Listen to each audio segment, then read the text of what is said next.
안녕하세요. 디지털 세상이 우리 뇌와 마음에 정말 어떤 영향을 미치는지 그 흥미로운 과학 이야기 속으로 함께 떠나볼까요? 소셜미디어가 뇌를 망가뜨린다는 아주 충격적인 주장부터 10대들의 진짜 디지털 생활은 어떤 모습인지 최신 연구 결과들을 싹 다 모아왔으니까요. 지금 바로 시작하죠. 최근에 이런 헤드라인 보신 분 아마 계실 거예요. 디지털 디톡스가 무려 10년치 뇌 손상을 되돌릴 수 있다니. 와, 정말 눈이 번쩍 뜨이는 소식이죠. 자, 그런데 말이죠. 이게 과연 사실일까요? 소셜미디어를 잠깐 끊는 것만으로 이렇게 드라마틱한 효과가 나타날 수 있는 걸까요?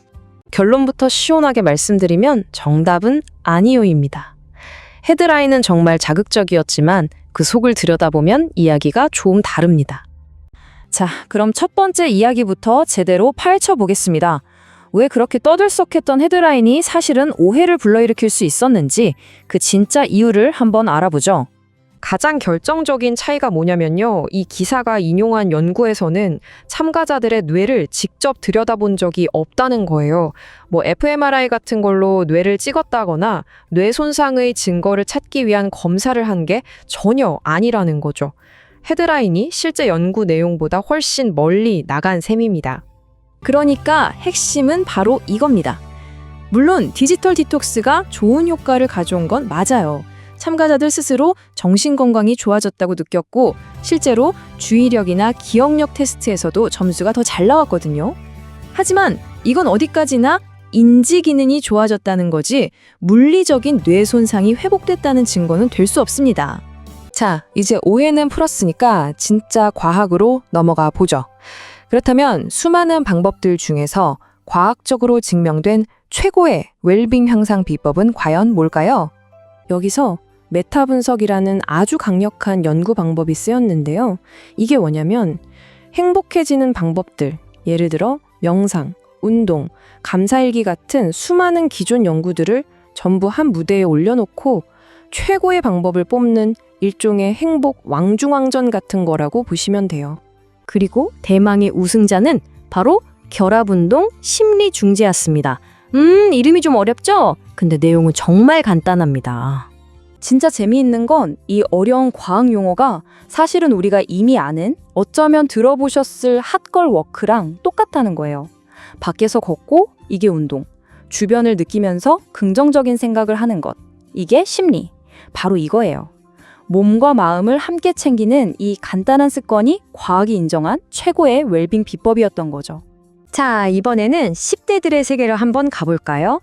퓨 리서치 센터의 최신 데이터를 보면서 소셜미디어를 어떻게 쓰는지 한번 지도를 그려보죠.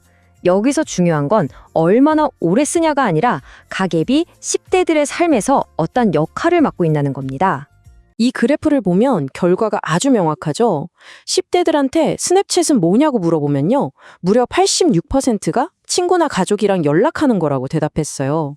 이건 거의 완벽한 소통형 앱인 거죠. 반면에 틱톡을 한번 보세요. 완전히 다르죠? 물론 친구랑 연락하는 용도도 있지만 그보다는 엔터테인먼트, 그러니까 재미있는 걸 보거나 새로운 정보를 얻는 역할이 훨씬 더 커요. 이 표를 보면 차이가 더 확실해져요. DM, 그러니까 메시지를 직접 주고받는 건 스냅챗이 압도적이죠. 근데 여기서 좀 의외인 건요. 우리가 생각하는 것만큼 매일 게시물을 올리는 10대들은 그렇게 많지 않다는 점이에요. 어떤 앱이든 말이죠. 결론은 이겁니다. 스냅챗은 메시지를 위한 앱, 틱톡은 즐기기 위한 앱. 그러니까 소셜미디어라고 그냥 하나로 뭉뚱그려서 보면 안 된다는 거죠. 앱마다 10대들의 삶에서 맡은 역할이 완전히 다른 거예요. 자, 소셜미디어도 이렇게 역할이 다른데 그럼 우리 삶에 새로 등장한 AI는 어떨까요? AI와 청소년들의 관계, 이게 또 아주 복잡하고 흥미로운 지점들을 보여줍니다. 한번 맞춰보세요. 어떤 아이들이 AI를 쓰면서 가장 힘들어할까요? 당연히 AI를 엄청 많이 쓰는 아이들일까요? 와, 근데 결과는 완전 반대였습니다. 놀랍게도 AI를 거의 안 쓴다고 대답한 그룹이 오히려 웰빙 점수가 가장 낮게 나왔습니다. 물론 이게 AI를 안 써서 그렇다기보다는 이 그룹이 겪고 있을지 모르는 다른 어려움들을 보여주는 하나의 신호일 수도 있겠죠? 이걸 보면 그림이 좀 더 복잡해져요. 부모님 절반은 자녀가 AI를 어떻게 쓰는지 거의 모르고 현실 세계에서 힘든 아이들은 사람 대신 AI에 더 의지하는 경향이 나타났어요. 결국 AI 문제가 그냥 기술 문제만이 아니라 아이의 현실 그리고 관계 문제랑 깊게 연결되어 있다는 뜻입니다. 자, 오늘 이야기를 정리하면서 마지막으로 이 질문을 던지고 싶습니다.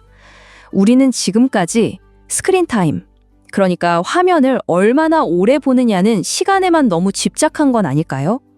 오늘 우리가 살펴본 것처럼 이제는 그 시간을 넘어 기술이 우리 삶에서, 특히 우리 아이들 삶에서 도대체 어떤 역할을 하는지에 대해 더 깊이 질문하고 고민해 봐야 할 때가 아닐까요?